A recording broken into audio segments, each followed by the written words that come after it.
Welcome. To get started, click the Get Your Report button on our homepage.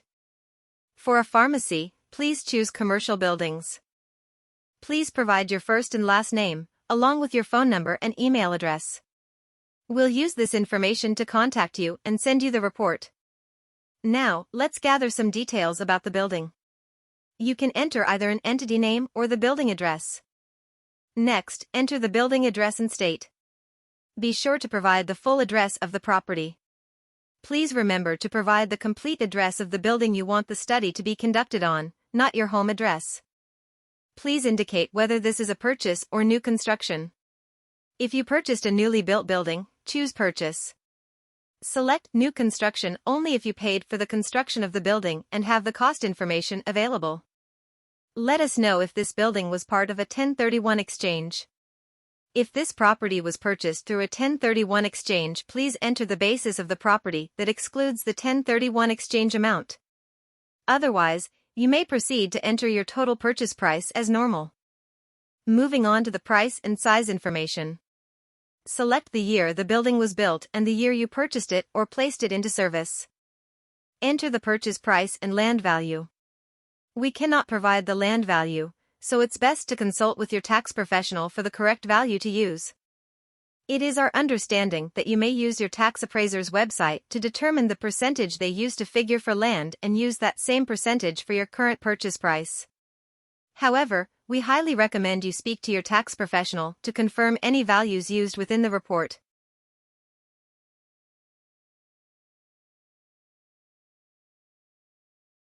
Now, choose the building type. For this walkthrough we will be working on the pharmacy building form. Provide the site square footage, including only the developed land such as the landscaped yard, do not include wooded areas. Driveways and parking lots may be included. Read the note below the field for guidance. Here is a short video that demonstrates the incorrect and correct methods for measuring the developed site square footage. To replicate your property boundaries, first open Google Earth and locate your building by entering your address. Once you've found your building, use the measuring tool on the left sidebar, represented by a ruler icon. Click on each corner of your property lines to accurately mark your boundaries. The presented example here is incorrect as the boundary lines encompasses natural vegetation situated behind the fence line. We want to exclude any areas that are untouched/unimproved. Here is the correct method of measuring your property lines to only include improved areas. The boundaries do not include the wooded areas behind. This is what you would enter on our website for the total developed site square footage. Enter the building square footage, typically found on the second page of your appraisal. Select the building grade that best represents the condition of your building and specify the number of stories in your building. Indicate whether you have a sprinkler/irrigation system for the property's site.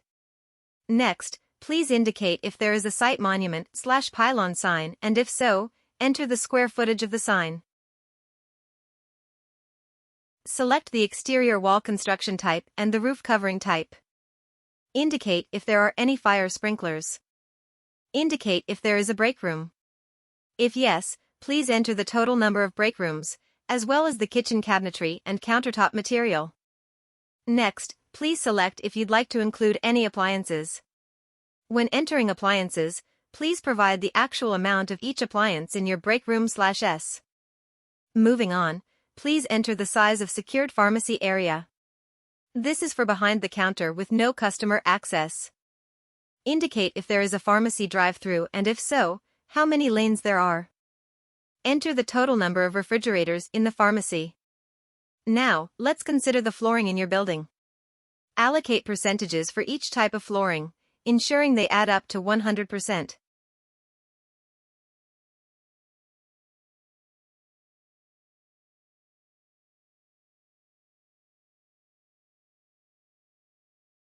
Once you've completed all the information, you can click on the Approximate Total First-Year Depreciation with Study button to receive an estimate. If you're ready to proceed, you can proceed to checkout. Finally, choose whether you'd like to opt for audit defense or not. If you are ready to proceed, you can proceed to checkout. After payment, you will automatically receive your report. If you purchased an improvement report, that is separate and will be sent to you by email within 7 business days.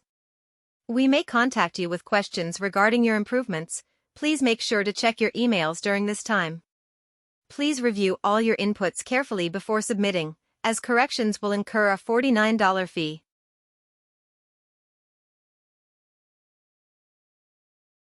Thank you for watching. Feel free to email us at info@diycostseg.com for any further questions.